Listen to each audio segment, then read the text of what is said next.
Tahukah kamu, setiap napas yang kita hirup adalah bagian dari sumber daya alam?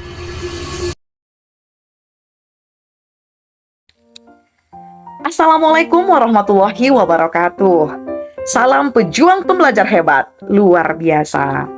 Nah, Ananda, kali ini bersama dengan Bu Lilis, kita akan mempelajari suatu materi yang luar biasa dan tentunya sangat dekat sekali dengan kehidupan kita sehari-hari, atau bahkan melekat dengan kehidupan kita sehari-hari.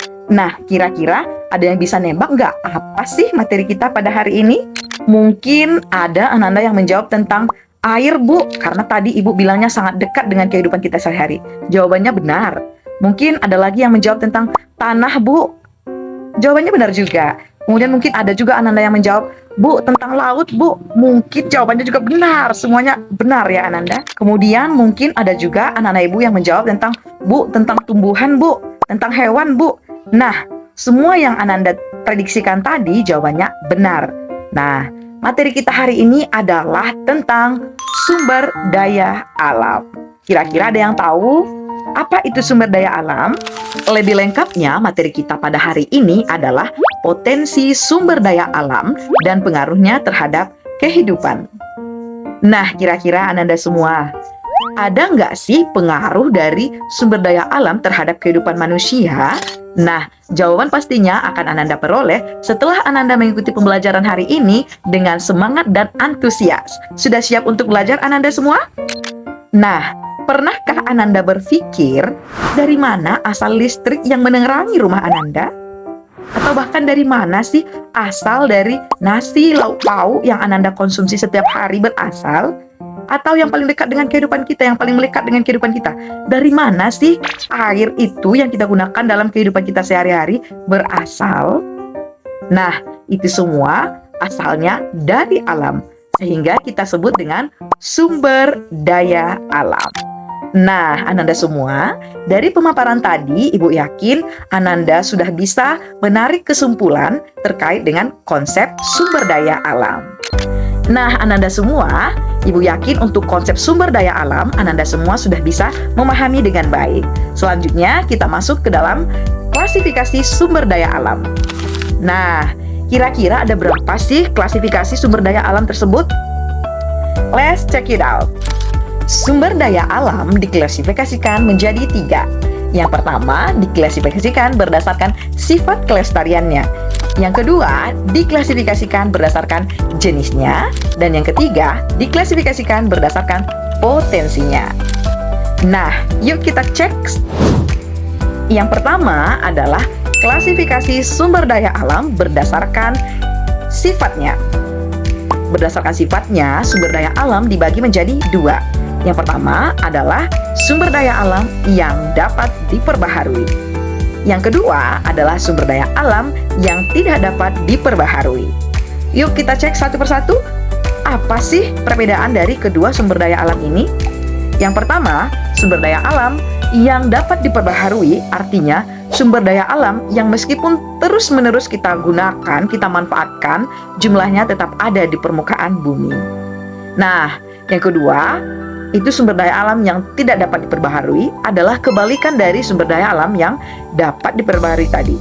Kalau sumber daya alam yang tidak dapat diperbaharui, artinya ketika kita menggunakan ataupun memanfaatkan sumber daya alam tersebut secara terus-menerus, maka jumlahnya bisa habis ataupun bahkan punah di permukaan bumi ini. Nah, untuk contohnya, silakan Anda lihat. Contoh sumber daya alam yang dapat diperbaharui adalah tanah, kemudian air, kemudian tumbuhan, dan lain-lain. Sedangkan untuk sumber daya alam yang tidak dapat diperbaharui adalah seperti minyak bumi, gas, batu bara, barang tambang, ya, dan lain-lain.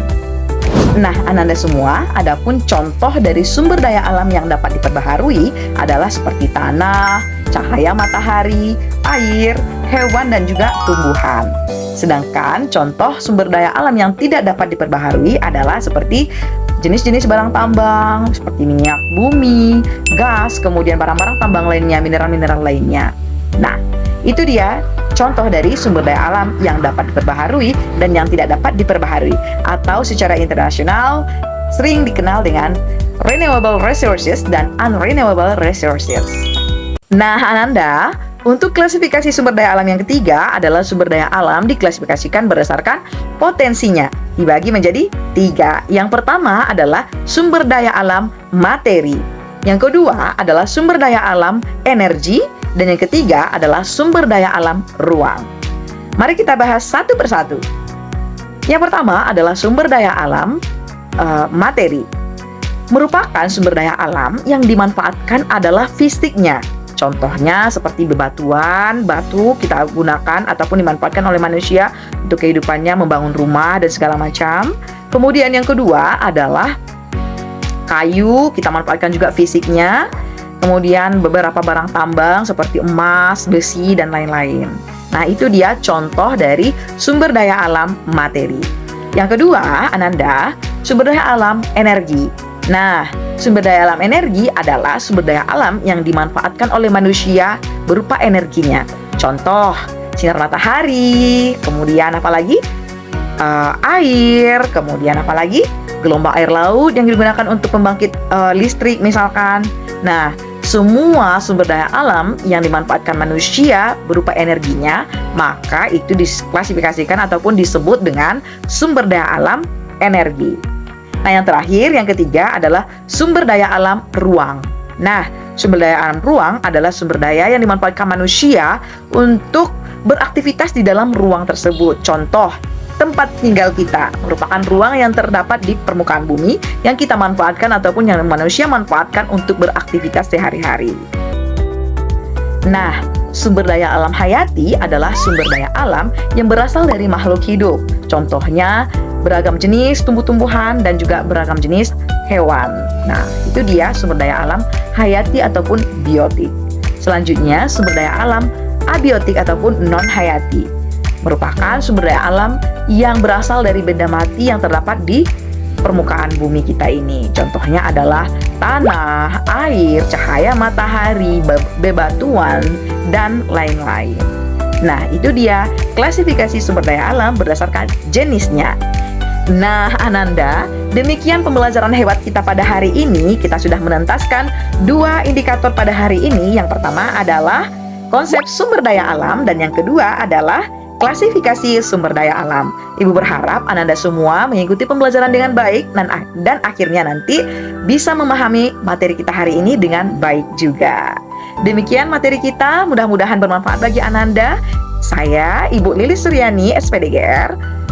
Mohon maaf jika ada kata-kata yang salah. Ibu sudahi dengan wabillahi taufiq wal hidayah. Assalamualaikum warahmatullahi wabarakatuh. Salam pejuang pembelajar hebat luar biasa. See you next. Jadi, jangan cuma tahu apa itu SDA. Jadilah generasi yang menjaga kekayaan alam Indonesia untuk masa depan.